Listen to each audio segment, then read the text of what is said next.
Hello, in this video I will explain you about what is required in this course. So you would require two things. One is R software, which is free of cost. And you can get this course, you can get this software from the website CRAN R. So if you go to this website, this link, you will see that you have an option of download and install R. So depending on your operating system, Linux, Mac OS and Windows, you can download and install it.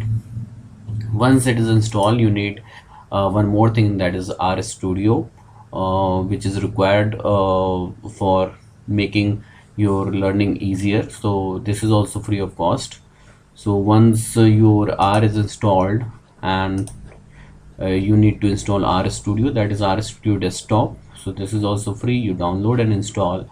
Once this is installed, I will be telling more about what you can do, starting from the matrices and vectors and other basic data frames. So let's begin. Thank you.